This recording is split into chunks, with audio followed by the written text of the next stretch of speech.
एक वर्ष पहले पार्थ से शादी करने के बाद मीना कमज़ोर पलों में शंख के करीब आ गई। फिर वो उसे ब्लैकमेल करने लगा।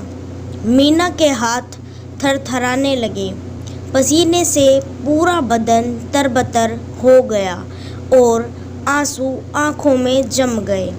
मीना, कहाँ हो तुम? देर हो रही है मुझे, पार्थ ने पुकारा तो मीना के लिए रुंधे गले से जवाब देना कठिन हो गया। तभी पार्थ उसे ढूंढते हुए वहां आ गया। उसे इस हालत में देखकर वो चौंक पड़ा। क्या हुआ? तुम्हारी तबीयत अचानक कैसे खराब हो गई? कुछ देर अपनी बात का जवाब न पाकर पार्थ ने उसे कंधों से पकड़कर बिस्तर पर बिठा दिया। ऐसा करो, तुम आराम करो, दवाई मंगा देता हूँ, समय पर ले लेना। ज़रूरी मीटिंग है, इसीलिए निकलना तो मुझे तुरंत पड़ेगा, लेकिन मीटिंग के बाद मैं फ़ोन करूँगा। अगर तबीयत ज़्यादा ख़राब हुई तो डॉक्टर के पास चलेंगे। कहते हुए पार्थ घर से बाहर निकल गया और मीना वहीं बैठी रह गई। जब कैसे निपटेगी इस नई मुसीबत से? क्या करे, कैसे करे, उसकी कुछ समझ में नहीं आ रहा था। तभी फ़ोन की घंटी बजी और वो सूखे पत्ते की तरह काँप उठी। पर फ़ोन उठाए बिना भी काम नहीं चल सकता था।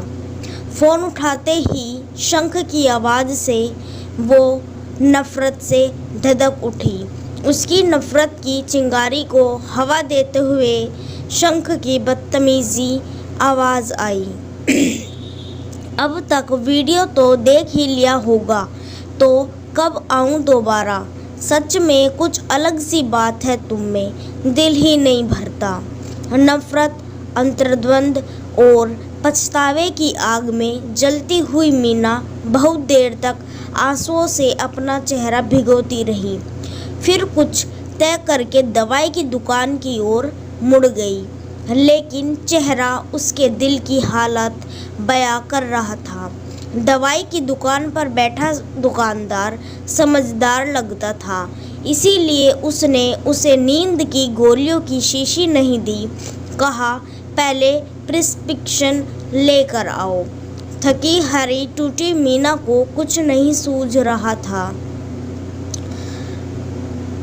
कहाँ तो जिंदगी की खुशियाँ ढूंढने निकली थी और कहाँ मौत भी नसीब नहीं हो रही। क्या करे? क्या प्यार चाहना, प्यार ढूंढना और प्यार पाना इस दुनिया में इतना बड़ा गुनाह है, उसकी कुछ समझ में नहीं आ रहा था। तभी फ़ोन की घंटी ने उसे फिर कपा दिया। उसने धड़कते दिल से देखा तो फ़ोन उसकी बचपन की सहेली हिना का था। कितने महीनों से बात नहीं हुई थी हिना से। अचानक हिना का फ़ोन देखकर मीना के तपते दिल को कुछ राहत सी मिली। हिना की बातें और प्रस्ताव सुनकर तो जैसे डूबते को तिनके का सहारा मिल गया हो। उसने तुरंत बैकअप किया, 2 जोड़ी कपड़े और केवल यात्रा करने के लिए पैसे लिए। पार्थ के नाम एक पत्र लिखा और हिना के शहर की ओर निकल पड़ी। दोनों सहेलियां गले मिलकर बहुत देर तक रोती रही। हिना की कहानी तो मीना को पता चलती ही रही थी।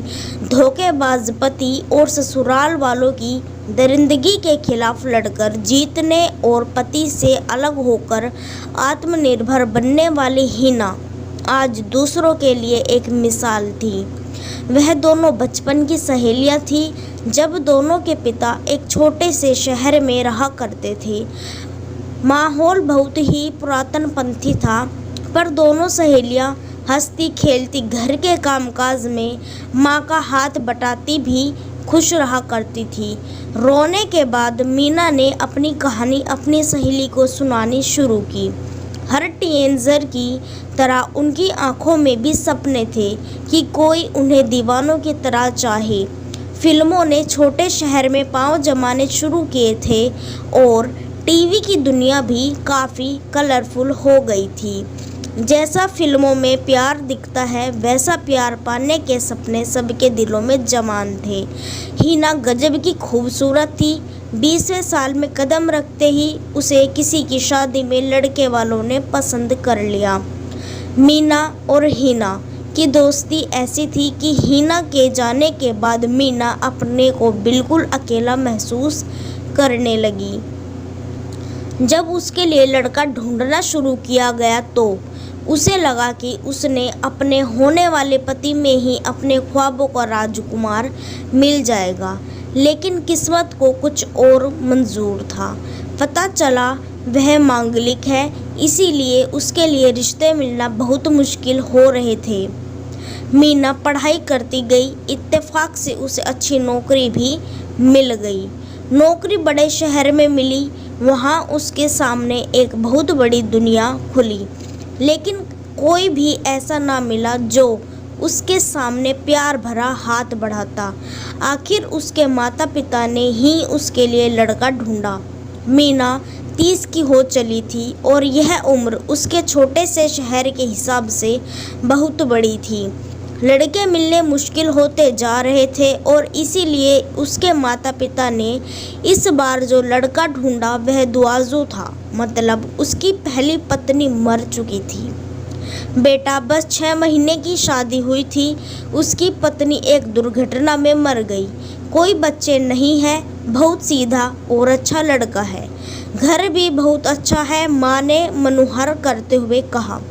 मीना के भीतर कुछ कसक सा गया, कुछ चटक गया, कुछ टूट सा गया।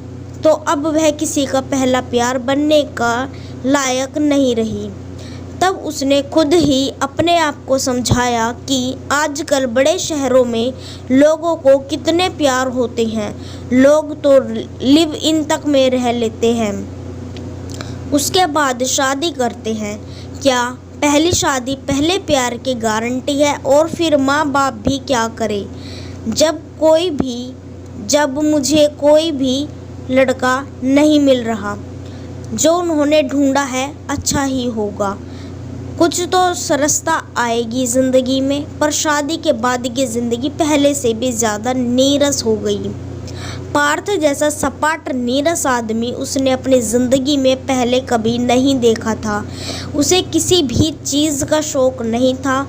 हालांकि मीना जो मांगती पार्थ उसे दिला देता, कहीं चलने को कहती तो उसके साथ चल देता, मगर ऐसा लगता जैसे वह सब बोझ समझकर कर रहा हो। आखिर एक दिन उकताई मीना ने उससे पूछ ही लिया, कोई तो शौक़ होगा आपको, या फिर यह शादी अपनी मर्जी से नहीं की?